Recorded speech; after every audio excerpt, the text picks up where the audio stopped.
Olá, sejam bem-vindos a mais um programa Quebrando Paradigmas, aqui na produtora AW83. Meu nome é Jean Polidório e hoje vamos entrevistar Camila Caetano, CEO da Acesse-me. Camila, seja bem-vinda.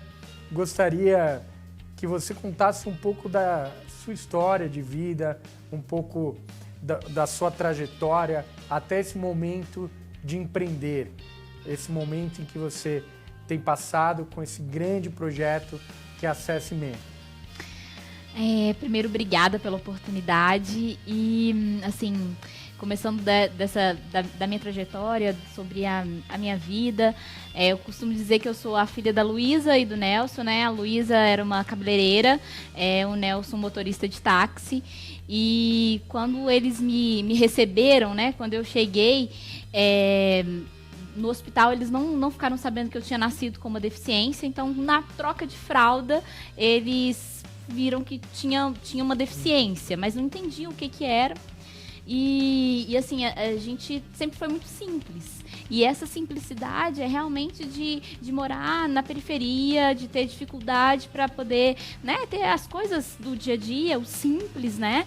E essa deficiência foi uma surpresa, porque na família ninguém conhecia, ninguém sabia como tratar. E o primeiro médico que a minha mãe procurou, ele deu um prognóstico de amputação. Então, por quê? Como eu tinha uma má formação, né? É a má formação da bacia até o pé. Então, isso quer dizer que faltam ossos, ligamentos, da bacia até os 4 dedos, né? Eu não tenho 5 dedos, tenho 4 dedos. E o encurtamento, que era muito grande. E aí o primeiro médico falou, olha, melhor amputar. O segundo médico, a mesma coisa. Lembrando que isso todo um processo no SUS, né? Assim, a gente não tinha condições para poder arcar com nada, mas minha mãe foi lutando e buscando ortopedistas aí. E eles davam sempre o mesmo prognóstico. Chegou em um ortopedista específico que ele falou, olha, amputar é uma solução, mas eu acho que existe um caminho cirúrgico. Ele é doloroso, mas se a família apoiar, a gente pode fazer essa tentativa. E muito bem, 30 anos se passaram, 15 cirurgias, e a gente conseguiu realmente atingir uma qualidade de vida, sabe? Para mim, depois desse percurso aí.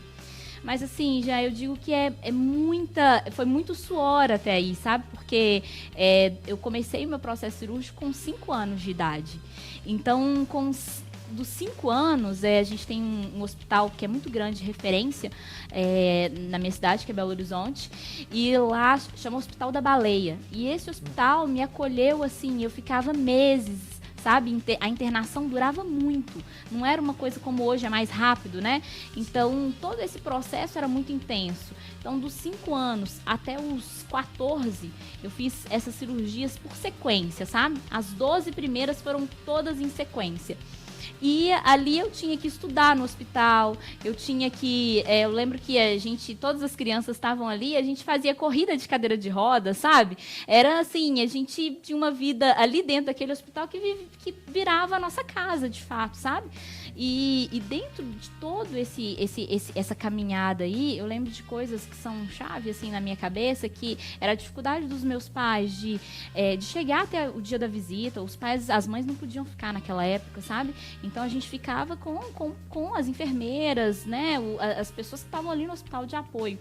Então, assim, essa é a minha jornada de vida, que construiu muito do que a Camila passou a ser.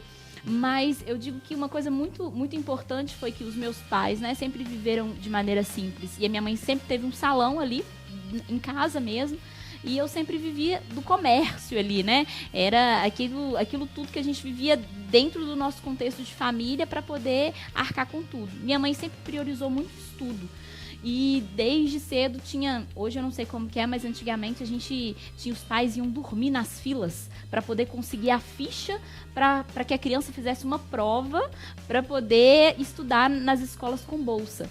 E eu estudei em uma escola muito boa, em Belo Horizonte, e assim, completamente diferente da minha realidade, né? Eu morava em um barracão e estava em uma das 10 melhores escolas da minha cidade. Então foi um privilégio mesmo, essa luta que a minha mãe teve, sabe? Sua mãe, a gente pode dizer que ela foi um grande exemplo para você, uma grande incentivadora, né? Ainda mais nessa luta, uma criança passando por toda essa dificuldade. Acredito que os pais têm feito um papel fundamental na sua vida nesse ponto, né? Fundamental. E assim, a minha mãe, já assim, vale ressaltar, a minha mãe, ela já faleceu, esse ano fazem 10 anos, mas ela era uma mulher negra, nascida em extrema pobreza, dificuldade mesmo, mas com uma inteligência que eu costumo dizer assim, que era divina, porque ela tinha muitas metas para minha vida, sabe? E por todo o preconceito que ela já tinha vivido, por tudo, e vale lembrar que meu pai é descendente de alemão, então assim, foi essa junção que me trouxe. E a minha mãe já tinha convivido com muitas dificuldades na vida toda, sabe? Então quando eu cheguei com ela dizia que eu cheguei com esse brinde de aprendizado, e ela quis que... Ela nunca me mostrou uma coisa que eu acho que é muito importante, sabe? Ela nunca colocou que eu não conseguia. Nada. Absolutamente nunca ouvi da minha mãe, não, você não vai conseguir. Minha mãe não vai. Com um super exemplo, com 9 anos de idade, eu perdi a bolsa nesse colégio onde eu estudava. E a minha mãe falou assim, olha, não tem como. Eu falei, o que eu faço? Eu quero estudar lá. E ela falou, vamos ligar e vamos marcar uma reunião. Eu tinha 9 anos, Jean. Meu pai é vivo e pode comprovar isso. Eu fui até a escola e me reuni com a diretora dessa escola e pedi minha bolsa de volta. E tive a minha bolsa de volta. Então, assim, eu acho que esse empoderamento, né? Talvez a gente chame assim, eu não sei. Hoje em dia, sim. E aí ela me dava a oportunidade de trazer solução, sabe? Então, nessa caminhada, eu comecei a trabalhar muito cedo, diante de tudo que eu tinha vivenciado ali com a minha mãe. Com 14 anos, eu fui menor aprendiz. Hoje é pouco falado, mas antigamente a gente tinha muito, né? As cestas básicas existem, mas hoje vende no supermercado e tal, mas existem empresas específicas disso. E eu comecei a minha caminhada profissional, minha carteira assinada lá nesse universo. E eu aprendi muito. Depois disso, eu fui trabalhar num lugar que era uma distribuidora de produtos óticos. E, só conta um pouquinho de como você foi expulsa do estoque. Lá mesmo. Foi lá mesmo que eu fui expulsa do estoque. Porque eu trabalhava era para poder estocar os óculos, né? Que eles chegavam das fábricas e a gente estocava. E aí essa minha chefe virou e falou assim, a dona da distribuidora, ela falou assim, Cristina, que me ajudou, me ensinou muita coisa, ela falou assim, Camila, você fala demais, eu vou te colocar no comercial. E isso foi uma virada na minha vida, porque dali pra frente eu entendi que esse era o meu caminho, sabe? E dessa distribuidora de óculos, eu fui trabalhar também, voltei para a cesta básica lá no Ceasa.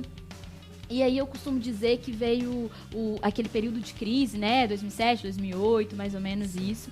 E eu trabalhava no comercial, já fazia faculdade, entrei na faculdade de Direito. Só que as empresas começaram a quebrar. E acontecia do pessoal chegar ali no Ceasa e a empresa já está de porta fechada. E aí eu falei, nossa, eu preciso de trabalhar num lugar melhor, porque como que eu vou fazer? Como que eu vou crescer? Eu queria crescer. E aí eu lembro que eu falei, vou fazer até uma promessa. E eu lembro que a minha promessa terminava no dia 5 de maio, e no dia 4 de maio eu consegui esse emprego, né, nessa grande empresa que foi assim, que deslanchou grande parte dessa minha jornada profissional, sabe? E ali eu fui trabalhar, aí caí num universo de telecomunicação muito ligado à TI, aprendi sobre soluções, fui trabalhar no universo, na área jurídica, que eu tanto queria, porque era a minha formação, mas o comercial e ser expulsa do estoque nunca sumiu da minha mente. E ali eu tive uma oportunidade, eu podia ficar ali depois de formada, né? E me tornar advogada ali dentro daquele setor jurídico. Mas nesse período eu perdi a minha mãe, né? Minha mãe faleceu, foi um processo muito rápido.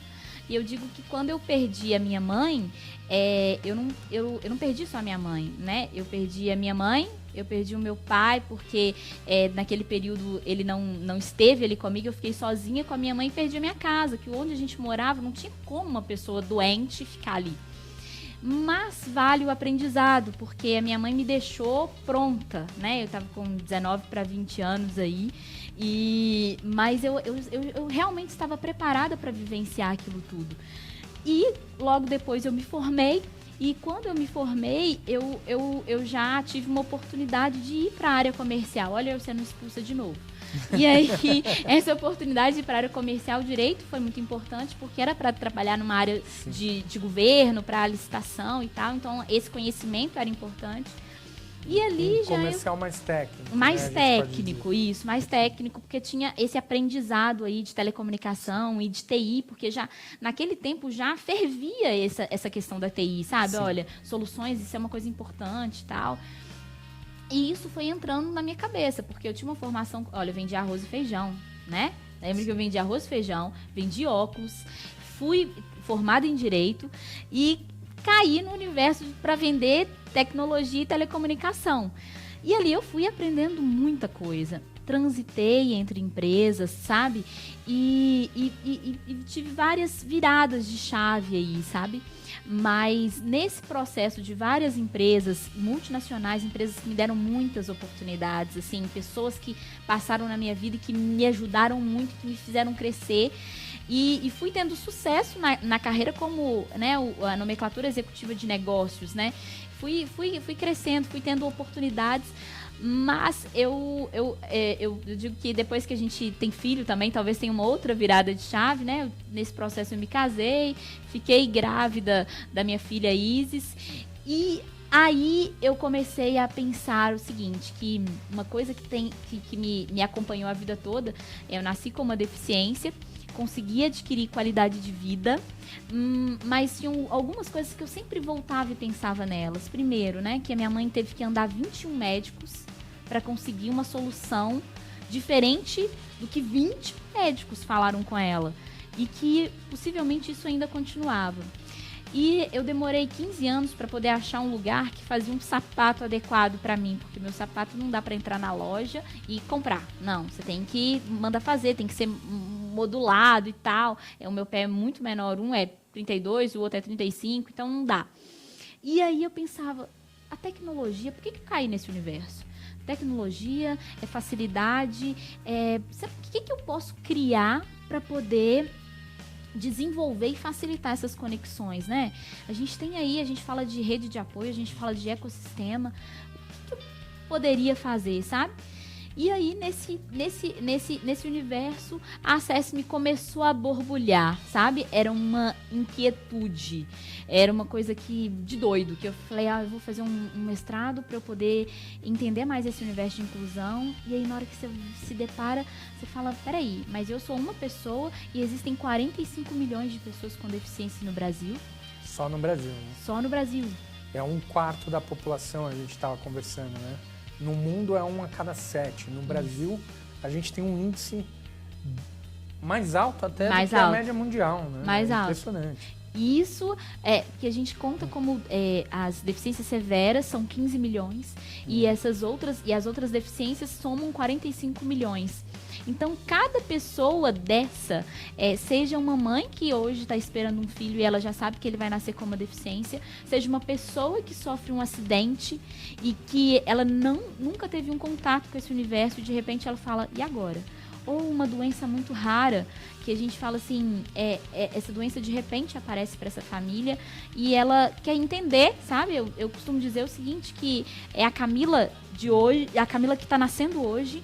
Tem um tanto de Camilinhas e Joãozinhos nascendo hoje com a mesma deficiência que a minha, mas que faz muita diferença eles entenderem a Camila de hoje, de 31 anos, que viveu uma jornada e que transitou em tantas coisas. Fala, existem muitas possibilidades.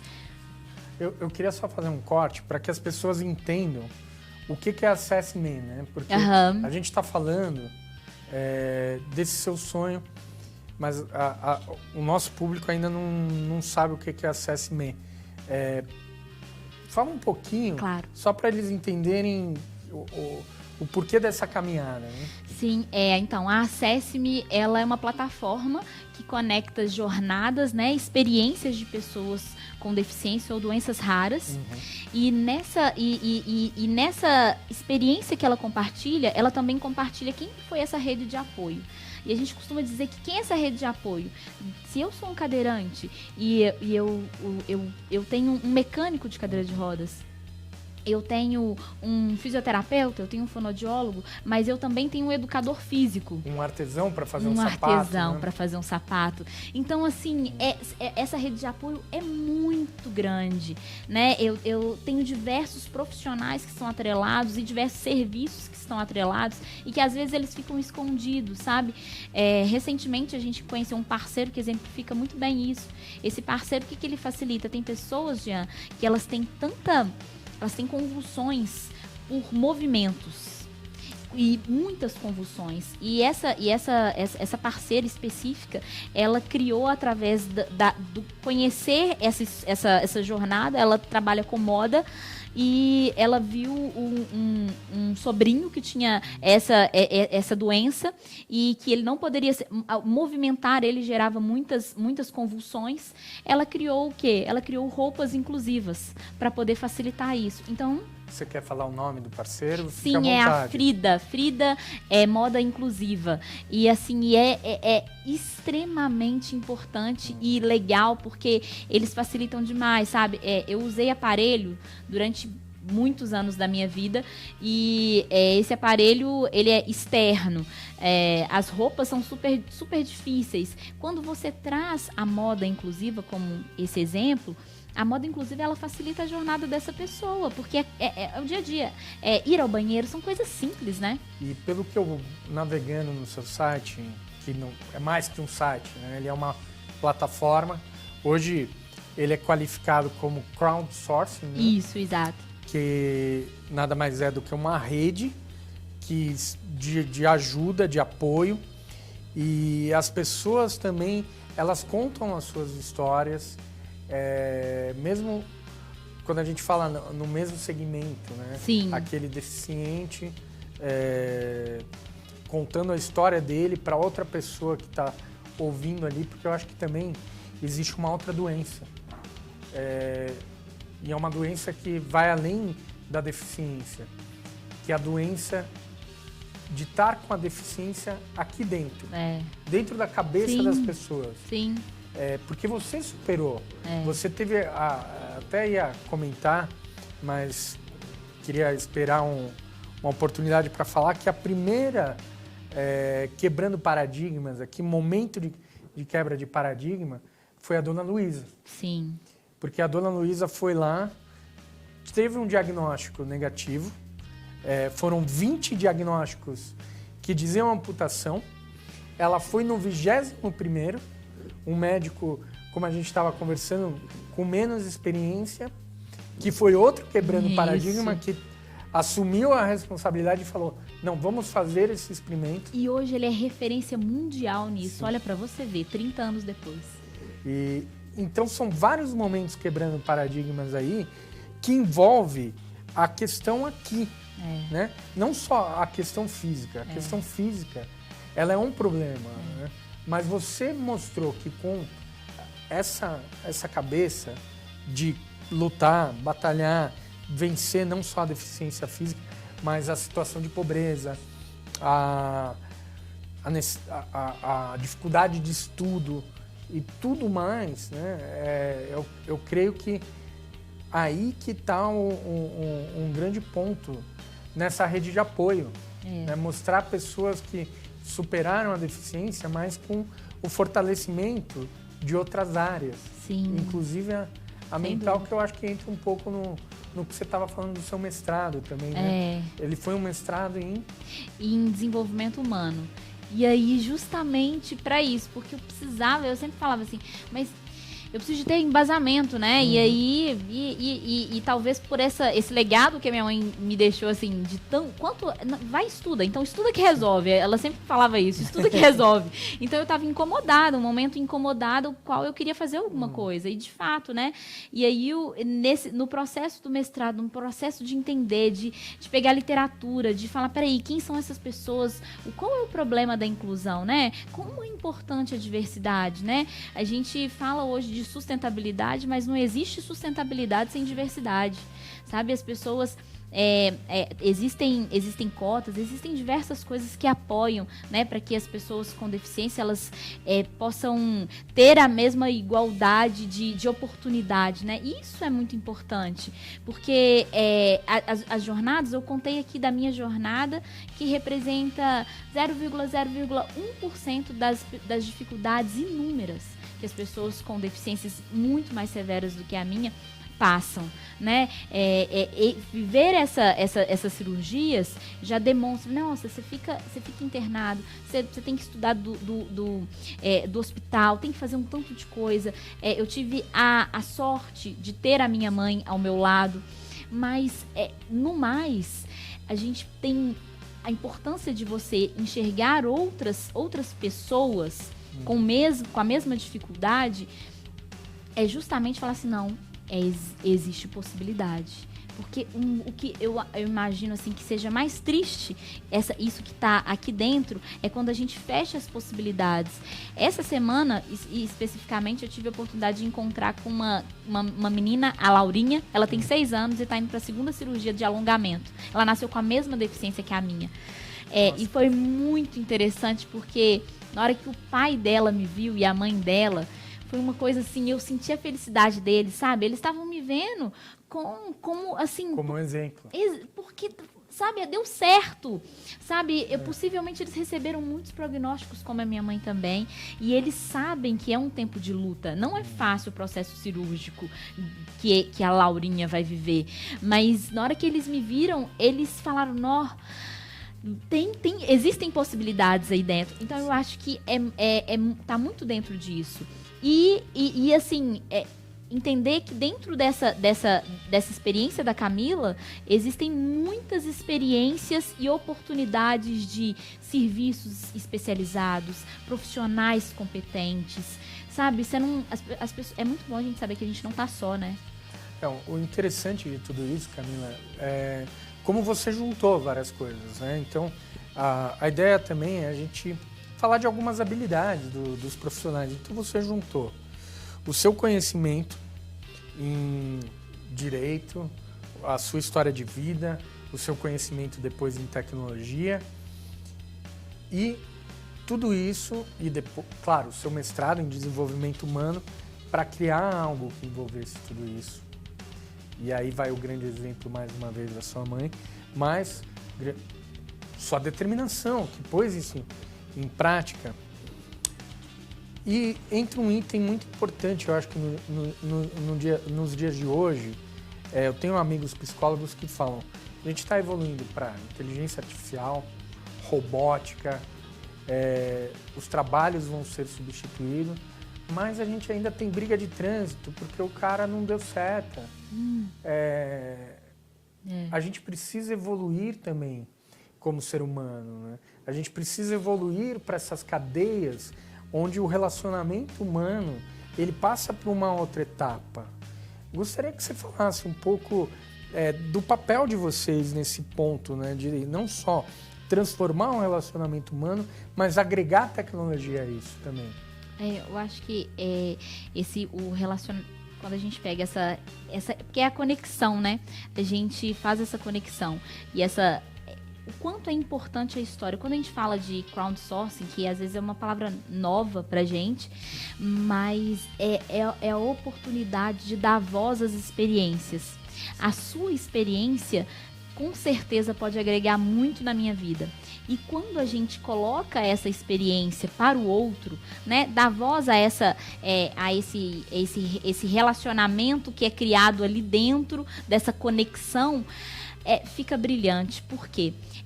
Uma outra história de um embaixador até da SESM, que é o Pedro Muriel, o Pedro nasceu com uma doença muito rara.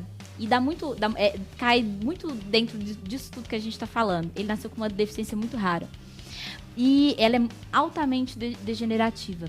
Mas o Pedro, ele hoje, ele tá até no nosso teaser, eu acho que você chegou a ver. Ele está na cadeira de rodas hoje. Ele é a pessoa mais velha que ele conhece com a doença rara que ele tem. E desde os 20 anos, foi assim que ele me falou, desde os 20 anos que eu não escuto mais os médicos falando que esse é meu último ano.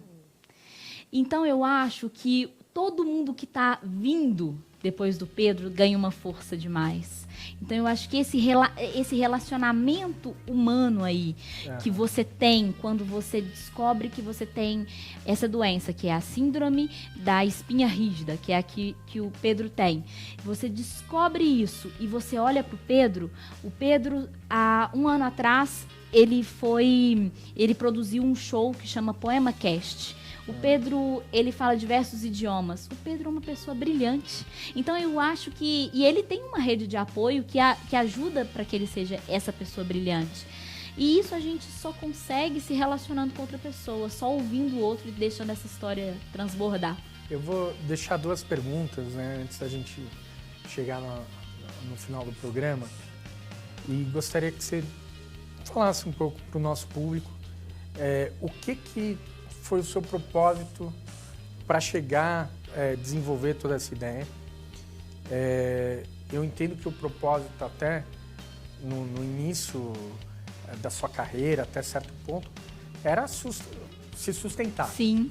Depois de certo ponto, começou a mudar o propósito. Né? Começou, você tinha me falado que, na nossa conversa antes do programa, que em determinado momento você viu que precisava devolver um pouco para a sociedade, contribuir com a sociedade. O que te move hoje com a SESMI? É isso? É a vontade de ajudar outros também? Eu acho que... Porque nada é mais gratificante do que essa experiência que eu consegui acessar ela quando os pais da Laurinha me viram. Bacana. Isso me move demais. Eu tô priceless, não tem preço. Não tem preço. Eu falei, eu tô fazendo a coisa certa. Porque eu senti literalmente na pele, porque eu encontrei com eles. E acesse-me, a Laurinha amanhã vai encontrar com outras pessoas. Eu vou lhe fazer uma outra pergunta. Se você tivesse que escolher um momento chave na sua vida, não sei se é o mesmo momento que eu escolheria da sua história, mas que foi o momento que sua mãe morreu e você se viu sem teto, tendo que correr atrás do básico.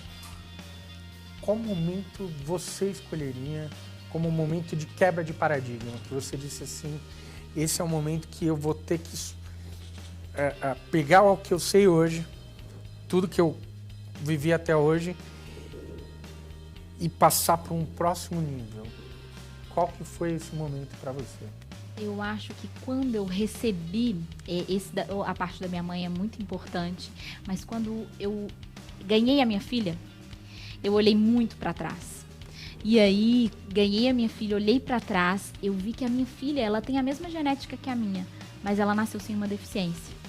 Mas eu não sei como que vai ser minha filha, com quem ela, né? Se ela vai ter um filho? Será que ela pode ter um filho com a mesma deficiência que a minha? E aí, qual o mundo que eu quero deixar para esse meu neto, meu bisneto, sabe? Isso mudou muda a forma muito. Do que você quer para o seu futuro. Né? Exatamente. Mais uma pergunta. O que você diria para quem está nos assistindo como um aprendizado, resumindo em apenas um dos aprendizados que você teve na sua vida, mas que você gostaria de deixar para quem está nos assistindo? Eu acho que se conheça e se conhecendo, não desista nunca. Eu acho que isso parece que é velho de falar, mas não desistir é uma coisa assim, não desiste, sabe? Acredita em você, porque se você se conhece, você acredita em você e você não desiste. Então eu acho que é isso, não desistir, seja resiliente mesmo, se adeque. Camila, quero te agradecer. E quero fazer um pedido. Hoje a SESMI está buscando expandir os negócios, está buscando crescer. Hoje é uma rede de 400 pessoas, né? Isso. Quem quiser investir, contribuir, fazer parte, acesse o site acesseme.com, faça parte desse projeto, porque ele é um projeto fantástico, ele é um projeto que ajuda muitas pessoas. Então, fica o agradecimento à Camila, mas também um pedido de coração que quem puder acessar, conhecer, contribuir, divulgar da mínima forma que puder ajudar com isso, ajude, porque vale a pena a gente saber que a gente está fazendo o nosso papel no mundo, fazendo mais do que como a Camila começou a vida dela, lutando pela sobrevivência, mas que a gente deixa a nossa marca depois, não só lutando pela nossa sobrevivência, mas agregando coisas à vida de outras pessoas, né? Parabéns, Camila, pela sua iniciativa, mais uma vez, e obrigado a todos que nos assistiram. Obrigada, gente. Obrigada, Jean. Muito obrigada.